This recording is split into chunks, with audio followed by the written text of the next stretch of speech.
Alrighty, let's talk about that emblem, Bernie symbol. Let's get fired up for Emblem.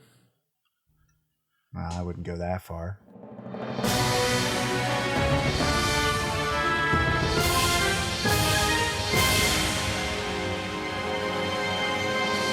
Welcome to Smashterpieces, a casual walk through the history of the Super Smash Bros. Ultimate roster. My name is Joe. My name is Matt. And if you're new here, what we are doing on this show is we are playing one game for every character in Super Smash Bros. Ultimate, from 1984's Duck Hunt to 2019's Fire Emblem Three Houses. Today's episode is part 3 of our discussion on the 2003 Game Boy Advance game representing fighter number 25, Roy, Fire Emblem The Blazing Blade. And as it has been for the past 2 episodes, we're not alone, because Alex DeFreitas is still here. They haven't let me out yet. I still have to play this game. We won't until the game's done. Yeah, how's it feel being on what is shaping up to be the longest episode of this show? Or the longest game of the show, rather. So far, yeah. Really? We have been on this game for a while. I guess we've already confirmed that Final Fantasy VII was shorter. I'm guessing Earthbound must have been shorter. Earthbound was not a very long game, frankly. Gotcha. And honestly, neither was Final Fantasy. So here's the thing. Final Fantasy VII took me 9 sessions to finish. We are already on 7 sessions for me. And Matt is like on how many? It's like 11. Yeah, you're on session 11. Like, yeah, this is so far, by and large, the longest game we have so far done for the show. I wonder how long those individual sessions are comparatively to something like Final Fantasy VII. They're comparable. Yeah, okay. about I generally do not stream for longer than like 3 hours if I can help it. And that's just generally how it goes. Between 2 and 4 hours is fairly normal, and that's where the Fire Emblem episodes have all been coming in. So pretty much, I'm hitting a point where like I'll play for about 2.5 hours, and that will just be one chapter, and I'm like, I can't do another 2.5 hours of this. It's this kind of game is very mentally taxing to play for a very long time. Mm-hmm. And you're not even rating WiiWare games while playing it. Yeah, even then. So it's just this is the first game we've played where I feel like I gotta think about things, and that's not fair to me. It's not actually. Earthbound was, but like it is kind of like more mentally taxing than you'd think it would be. Especially like it's the added part of streaming it, because people might not know this if they don't stream. It's actually fucking exhausting to stream. You got it, because you got to be turned on the entire time. Yeah, and it is absolute, like when you finish streaming, you will be tired as shit at the end of it, no matter what you're playing. And when it's a game like Fire Emblem, where like it requires a lot of thought and strategic thinking and all that, that's just like doubled. Yeah. And even when you're not like actively participating in talking, like you're still thinking and worried about it. Yeah, Alex, and you jumped into this, like me and Joe have been at this for like 3 years now. You jumped into this with almost no streaming experience. Right. I mean, we've had the Mario Party stuff and some other group stuff before that. But yes, this was my first dive into solo streaming. And I thought it'd be okay because this is a game that I've grown up with, that I know really well, that I feel like I can talk about intelligently enough. And yet it's really difficult. It really is. You get a little bit better at it as you go, but yeah, no, it's very tiring. Anyways, the question that it's on everybody's mind, who's dead? So many people are dead, Joe. I don't know. You have my favorite stream title of the entire, like this entire era so far, which is my favorite game is now a punishment stream. Are you happy? I don't think I've lost anyone since our last check-in. I have not either permanently. I only lost Matthew. So I have this little in the arms of the angels thing at the bottom of my stream layout, expecting that eventually I will add somebody else there, but I haven't yet. So it's just like It gets Matthew. funnier the longer it's just Matthew. It's really, really funny. It's like it starts to feel like you're emotionally affected by his loss. I love that he's in black and white too. I was It's very lovely. happy with doing that too. That was an important part. Oh, and your little intro video for that one stream, amazing. So that was made in an hour because I had the stupidest idea while I was at work, and I was like, "No, fuck it, I'm gonna do this." It was, and I'm really happy with how it turned out. It turned out honestly. So Joe, So, how was it seeing a major character from Binding Blade again? I'm gonna be perfectly honest. I've already forgotten who you're talking. Zephiel. Yeah, remember? How could you forget? Remember when you and everyone else that played this game back in the day played Binding Blade? Yeah, definitely. That was me. I played it. It was on my Game and Watch. It's so funny to me that number one, if we just like fail those missions intentionally and let this kid die, that's the plot of an entire game solved right there.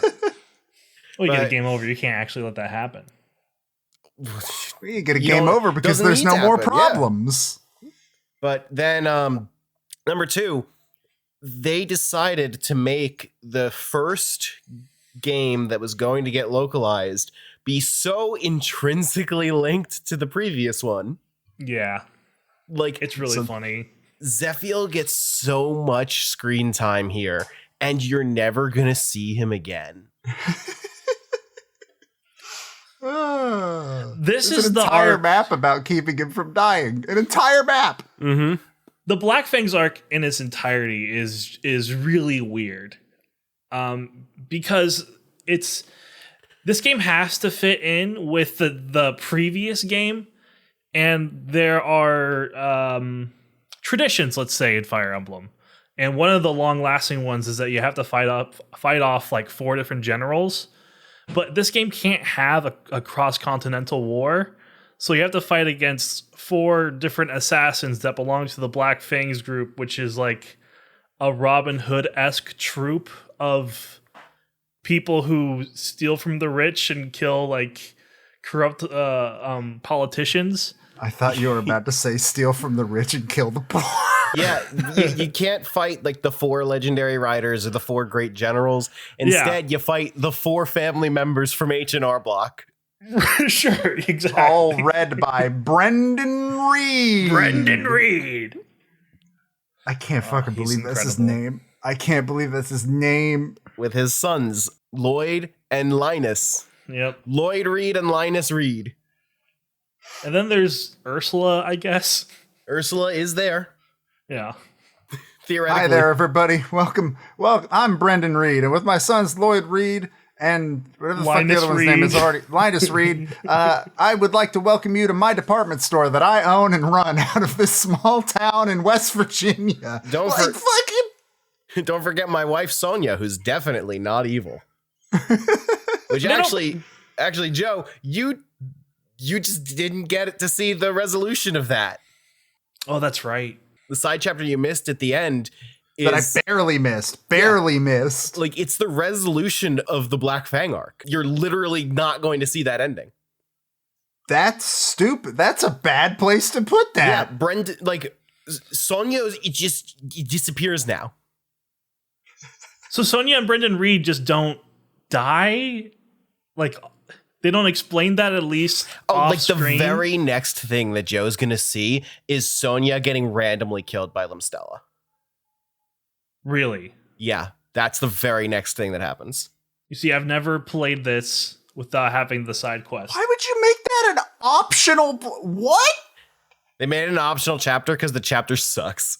The chapter does suck. It's pretty bad. I see. It's like it's all about this map that's like indoors, but there's a lot of water everywhere.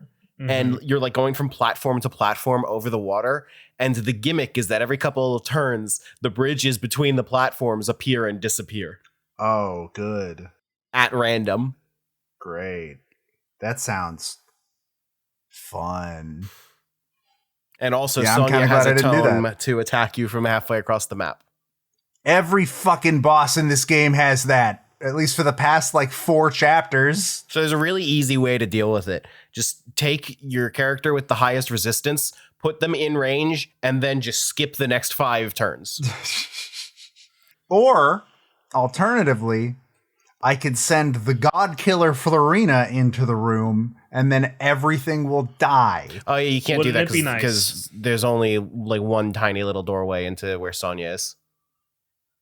Yeah, but you could definitely send Florina out there by herself, especially yeah, if you give her the Florina. Delphi shield.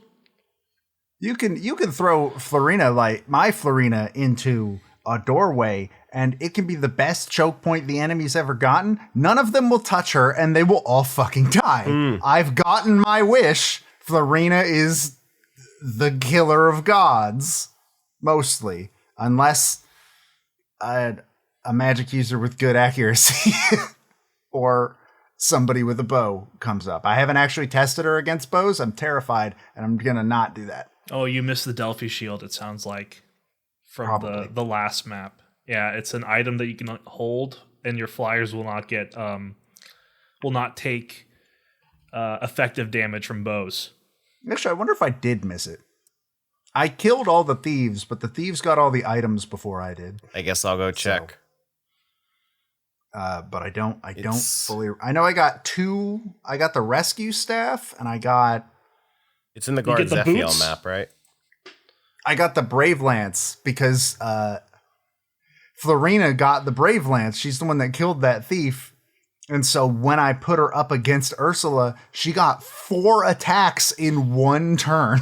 That's the Brave Lance for you. Yeah, brave weapons are great. It was fucking awesome. I think you only get 1 brave weapon of each type in the game.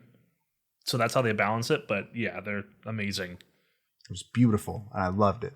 Did Florina use all 4 of those hits on Ursula? No, Ursula was dead in 2. Okay. But she would have gotten 4 if Ursula had more health, or if she wasn't, if she didn't have the strength of Zeus.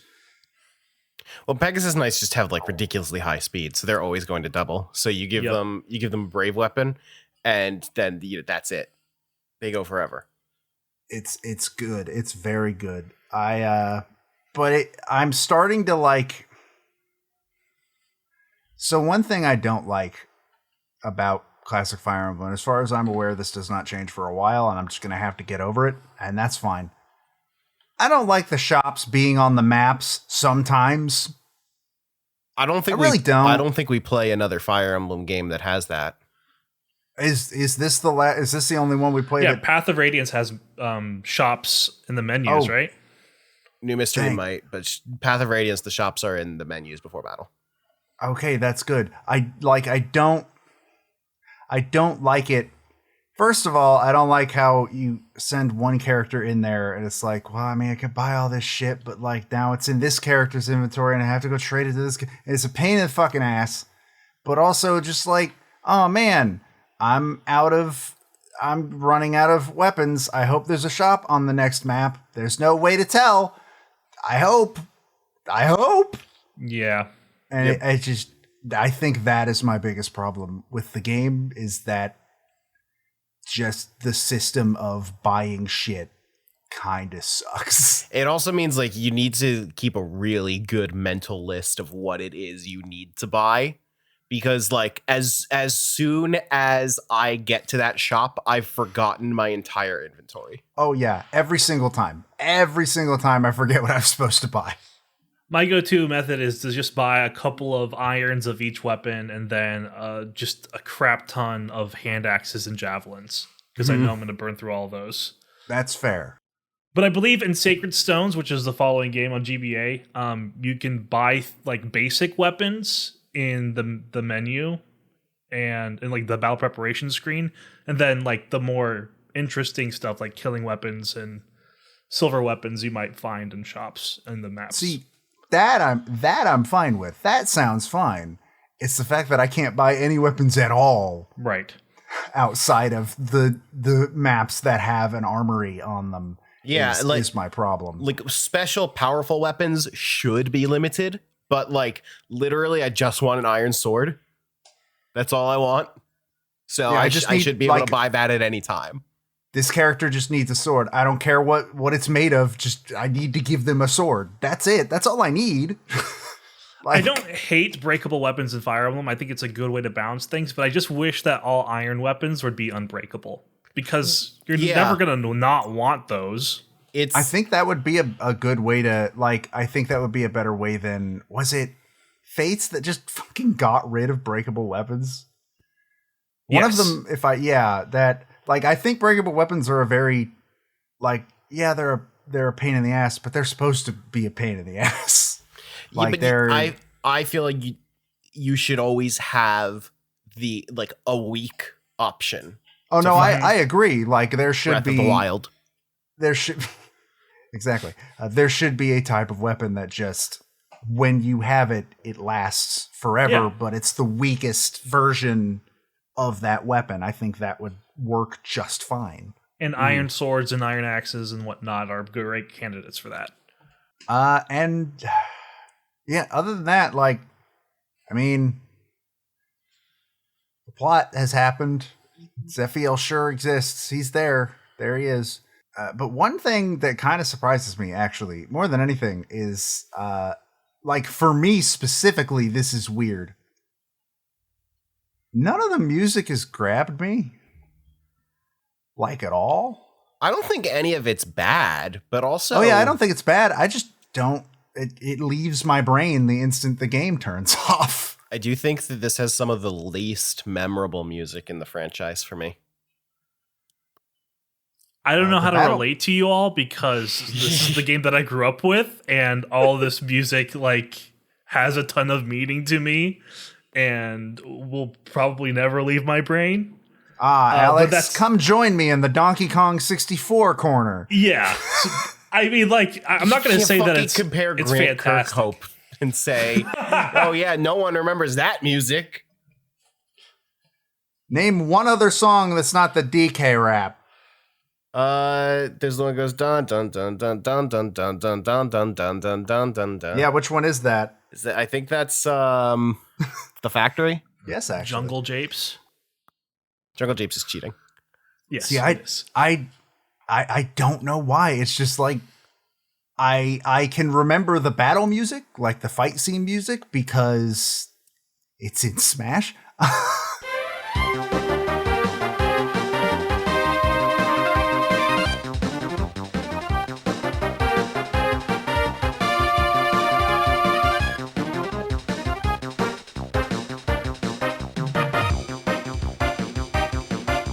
And I remember the music for when, like, there's only one enemy left, because it's in Smash.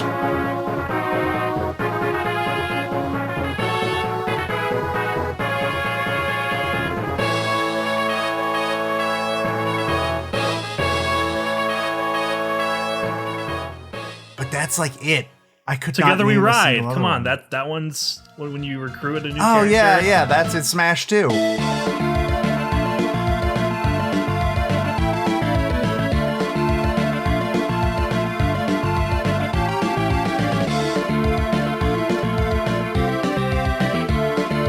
Yeah, but that's also not from this game. That's true. There's a lot of tracks that are originally from the NES ones. So, But Together We Ride is also in Smash. Like, it's all the Smash ones that I can remember. They're all good. Like, all three of those songs are fucking great. I don't know. Like, it's weird specifically for me where the music of a game is one of the most important parts of the game for me. I can't really put my finger on why that's the case. The GBA sound font doesn't help. No. That might be part of it. It makes it honestly all melt together to me. And I mean, this is our first GBA game, so that makes sense. we're going to hear a lot more on all the others that we play, which is what, like 3 more, 4 more, 3 more. 3 more. Pokemon Metroid Mother. Oh yeah, 3 more. But like, I don't know. Alex, you commented in my stream at one point that it seemed like I was getting better at game. Yeah, it seemed like you were taking stock of your options and checking the combat forecast and not just like tossing out all of your units willy-nilly, but I forget exactly what the instance was. So I've been thinking of how to describe why it took me so long to get to that point. And the best description I can think of is, you know, when you're playing an RPG and you go to the armor shop or the weapon shop and you look at like what weapon to buy. And sometimes you'll have like, this sword is stronger, but this sword has like a fire aspect to it or something. I buy the thing that makes the number go the highest and I don't give a shit about anything else, and then I forget about it. That's all I do. And like that's just how I play games like that, and that served me well up until now. Mm-hmm. That's why I love strategy games, because they're games that force you to stop and think. Because if you just go for the heavy hitters, then you're going to get caught off guard. Mm-hmm. And it's I'm guessing you're about to say, oh, you can't just focus on the big number. Pretty much. Well, I can focus on the big number, but I got to focus on more than one big number. Yeah. Is the thing. Like in an RPG, when I'm buying armor, it's just how much does this raise my defense? All right, this is what makes the number go the highest. We buy it.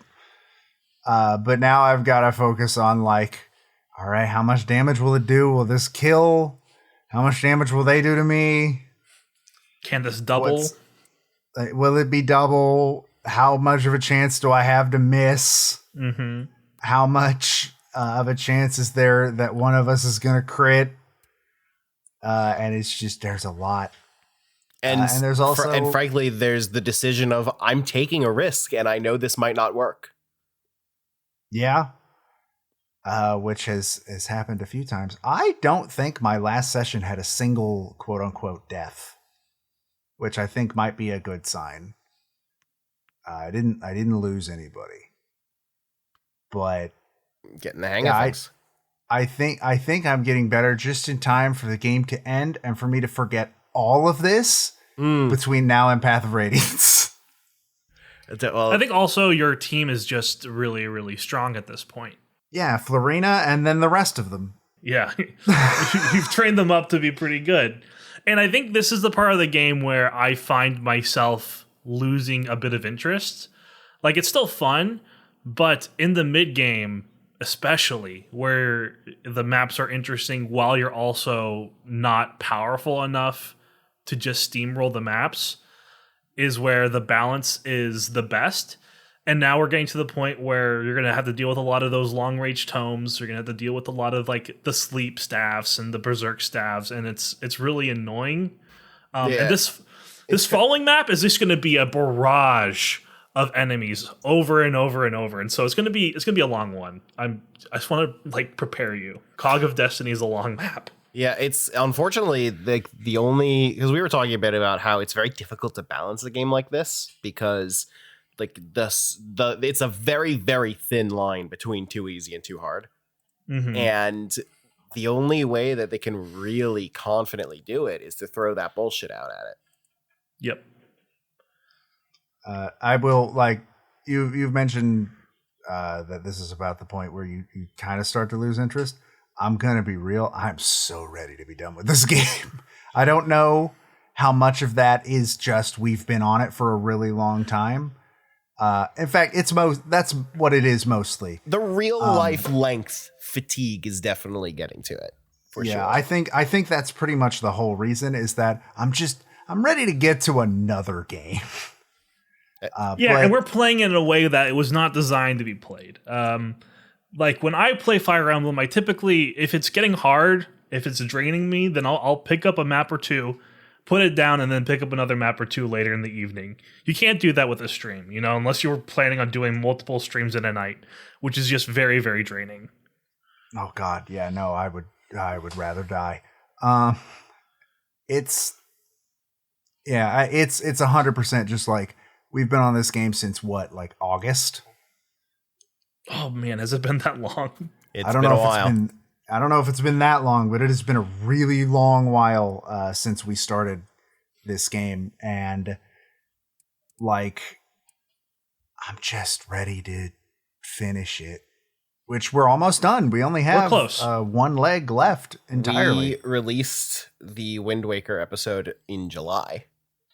Oh, God. Part 1 of Blazing Blade was in August. Oh, God. So it's been a little while. It has been a little while. And I think part of it was... this is legitimately the longest game we've played yet, like in pure hour count. That's just true. And I don't think we knew that was going to be the case, so we weren't mentally prepared for it. But also, I think another big part of it is this isn't our job. We don't get, like, for me personally, sometimes after work, I don't want to stream. And so the stream doesn't happen that week. And like I have to let myself do that because this isn't my job. I don't get paid for this, and my well-being needs to come first. And I try not to do that very often, but like I feel like that's happened a lot more for this game than it has for a lot of other games we have played. I also definitely I've definitely like got to the point where it's like when we were in the middle of Metroid Prime, I made the decision 1 week to just cancel the stream because a friend wanted to hang out, and I was just like, no, I get to just choose my life sometimes. Yeah, this isn't our job. Sometimes real life comes first, and frankly, I don't think that's a bad thing. I personally don't think it's bad that this game has taken a while because it's a long game. I think that the amount of time it's taken us to play it is perfectly fine. We just kind of didn't expect to be hitting that point with this game. And that's why we're a little anxious to get to the next thing, and we feel bad looking at the amount of time it's taken, but no, I would argue that this has mostly been going pretty well. It's like I said, I'm at 11 parts. I'm at 11 streams. That like 11 weeks is a lot. Yeah. And the next one's F-Zero.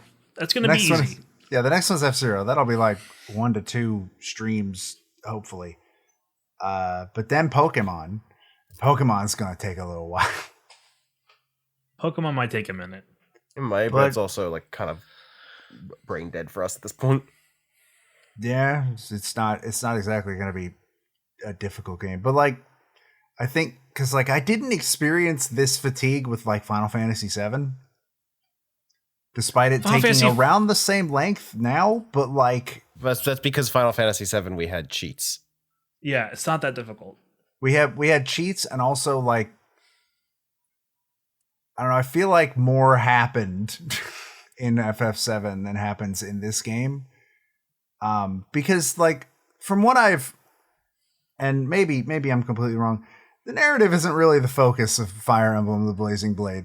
It really isn't. No. The story largely doesn't fucking matter. It's about the maps and about the strategy gameplay and all that. Yep.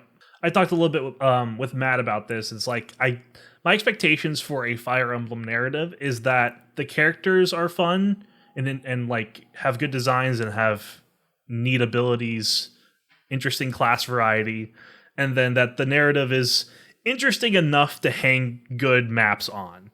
And that's all I want. Maybe have a couple good character moments here and there. That's fine. But I don't need it to take up a lot of the spotlight. Yeah, every now and then we get a Fire Emblem game that goes hard on its story. And yes. I would say Path of Radiance is one of those. Yes, frankly. Absolutely. But like, I don't think it's a requirement for the franchise. Like, Awakening's story is pretty basic. Fate's story sucks.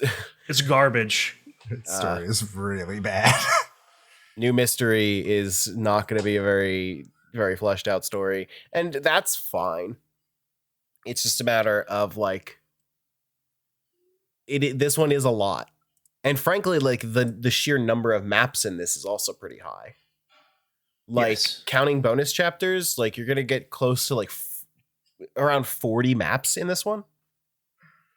Yeah. And I think the prologue it's hard to count those because they're all pretty basic. Yeah, But, I would say that the prologue adds a lot to the fatigue because the prologue is like the prologue it was like a 3-stream affair for us, and then you finish that, and then the rest of the game is a whole ass Fire Emblem game. Yes, that's true. The game doesn't really begin until chapter 11. I think it's also for me because I play games largely for narrative. I think that also has sort of like added to the fatigue. I don't think it's a big. I mean, if I could play Mario Sunshine, that game's not exactly brimming with narrative. But like, yeah, there's voice acting in it. I think I think that's part of it for me as well. I want to make sure it's clear. Hey, this game's pretty good. I've had a good time with it. I'm so tired. And that's understandable. I'm like looking up chapter counts. I think this is legitimately the longest Fire Emblem game we'll be playing. Oh boy. That's good to know, honestly. But I honestly don't have anything else to say this time other than I have my Pegasus Rider. She is the slayer of gods. Nothing can touch her. I've gotten my wish. And that's the important part. Okay, yeah, it depends on how we want to count side stuff. Because like paralogs and all that and all the bullshit going on in Three Houses. But yeah, in sheer number of main story chapters, Blazing Blade is the longest game. Interesting. Maybe the longest game in the franchise. No, Radiant Dawn. Radiant Dawn exists. Yeah, Radiant Dawn is a lot. Radiant Dawn has like movements like a symphony. It does. It really does. I have no idea what that could possibly mean, but I will take your word for it. You're going to play it someday. Probably. Likely. It was the agreement for me playing Kingdom Hearts. Was it? Was that part of it? I think that sounds about right. Yeah. I don't know the context, but I'm going to agree with Matt so that you have to play Radiant Dawn. Oh, well, now I'm not playing Radiant Dawn. Alex wants me to. Joe made me play the entire Kingdom Hearts franchise. And so I asked him to play one video game that I like.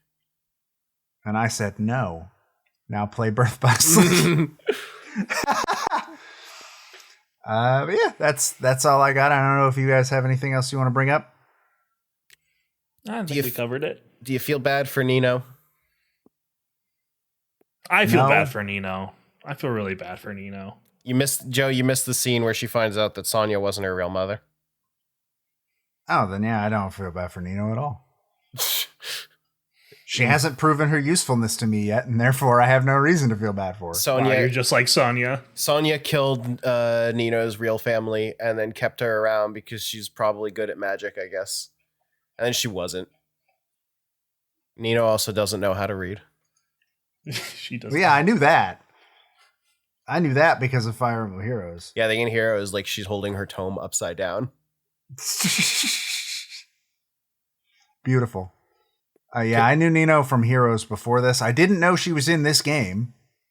Like, I didn't know this was the game she was from. Yeah, a couple characters you might recognize from Heroes in this. I don't remember anybody else. I think it's because I in the gacha drew maybe 30 Ninos. Yeah, you don't forget Nino very quick. So yeah, I haven't touched Fire Emblem Heroes in like years, and I still remember Nino. And if that doesn't say something, I don't know what does. They added Merlinus to Heroes. Does he just get his ass kicked? Is that a special ability? I think he has his caravan with him in his sprite. I think so. He's a dagger unit on a horse. Nice. Merlinus feels like such a dumb thing in this game. Like, I don't know, something, he just doesn't feel like he needs to be there. He feels like a band-aid on something they could have just fixed. I don't know how else to explain it. Like, the whole idea of, oh man, you have to have this optional character just to be able to have a fucking stock. Well, he's not optional. Well, you have to do the side chapter to get him. You have to do the side chapter to get him early, but you don't have to do the side chapter to just get him. Ah, I see. You can get him without the side chapter? Yeah. He's like a main character in Binding Blade. Yeah, well, that's the real reason that he's in this game at all. It's because he's really important in Binding Blade. He does half the like plot explanation in Binding Blade. But like, still, like, it just feels like that could have just been a thing. And like, when it asks if you want to deploy Merlinus, when the first time it asked me, I remember in chat Matt being like, "There's never a reason not to." Yeah, like ever. There's literally no consequences. So like, it at a certain point, it's like, then why does it fucking bother asking me? I don't know. Merlinus feels pointless and it's dumb. But I put his stupid. I've given up like protecting his tent ever. You don't need to. No one can hit it. Most of the time, it doesn't fucking matter. It's weird. Enemies cannot hit that tent. It's a very agile tent. They've tried. I think the idea is that you have to like keep a unit by him in order to protect him. But you don't need to. Never. But you don't need to. Yeah, never. Why would I keep a unit next to him when I could put the unit in front of the boss? I don't know. Alex, you got any closing thoughts? Cog of Destiny is going to be a real slog, but I'm excited to see it through to the end. And I'm going to get to recruit Veda. Yeah, the next episode is going to be our final episode of Blazing Blade discussion. Mm-hmm. This is the next quote unquote checkpoint is the end of the game, is roll credits. The end is in sight. I was really hoping we'd be able to finish this game by like the end of the year. I don't think that's going to happen. Might be end of January. We'll definitely be done by the end of January for sure. Sure. Yeah, it's just with holidays being what they are. Oh, yeah. I have the week after Christmas off, so I might just do like a giant stream one of those days. I have a lot of free time the week after Christmas, so maybe I will too. Who knows? Pressure's on you, Alex. Yeah, I'm gonna have a lot of free time. It's just not gonna be anywhere near my streaming setup. So I brought mine to Disney. What's your excuse? I'm gonna go to be like in a cabin. I'm not sure if I'll have internet. A really, really long Ethernet cable. Okay, there you go. I'll see if I can borrow some of that Starbucks Wi-Fi from a couple miles. Hey, I played the Kingdom Hearts Cloud version on Starbucks Wi-Fi, and it was actually the best performing time that I did. So don't discount that Starbucks Wi-Fi.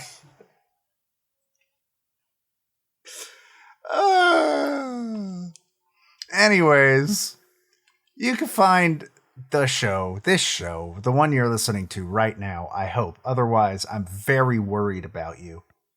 On YouTube and on Twitter for as long as Twitter continues to exist. At Smashterpieces. On the YouTube, you can find all of me and Matt's VODs. And you can find Alex's VODs over on NWR Plays, where you can see him play the game as well, because he has also been streaming, as we've alluded to many times on this episode, and also said outright. Which I think is the first time that people will be able to go watch the other person's VOD. No, I think David also has a VOD up somewhere that you can go watch. If Luke played Pac-Man. Oh, that's true. Yeah, there's that too. Sorry, Alex, you're not the first. You're not special. Aw. Not this time, at least. You're the first one on the NWR Twitch, though. That is true. And you can find us. What was I going to say? And you can find me on Twitter at StringPixel. And you can find Matt at Grimace2Menace. Hey, Alex, where can people find you? I guess you can find me at the Fritos on Twitter, but I've deleted Twitter off of my phone, and I very rarely engage with it on on desktop. But I guess you can find me there. You can also find me just around Nintendo World Report. I edit Connectivity every week, and so sometimes I'm on those episodes. So yeah, go follow NWR Connectivity wherever fine podcasts are sold for free, because you can just download them whenever. And you're also just generally one of the other people that streams on the NWR Twitch. You don't stream as often as me or Matt, but that's because you have a real adult life, I assume. But I hope to stream something other than Fire Emblem once it's over, but we'll get there when we get there. You streamed Costume Quest that one time. Yeah, That's we not did Fire Oxenfree. We did Oxenfree. You played Sonic. I did play Sonic. You did play Sonic I sure that did. one time. We all three of us stream on that channel pretty much at least once a week per person. Mm-hmm. Usually, December is kind of a shaky time for that because everything happens in December. But you can come watch us, and it's fun. We have fun on that channel. You can give us channel points to either make us do things we don't want to do, or make a character from Mario Golf say, "Oh no." And with that, you can also follow our editor, Peter Spacia, over at Pete Speakeasy. Even when he's not the one editing the episode, he does help us with post processing and all that, and he helps the episodes sound pretty damn good. And so you should go give him a follow, and also you should listen to the show that I do with Peter called Original Sound Chat, which we're about to do best of 2022. That'll be next week at time of release if I hit the goal I have for when to release this episode, hopefully. But we actually, on the day of recording this, finalized everything. So we're ready to record, and it's coming up, and I'm very excited for it, and you should go give that a listen too. And with that, my name is Joe. My name is Matt. I'm Alex. And we will see you next time for our final episode discussing Fire Emblem, The Blazing Blade.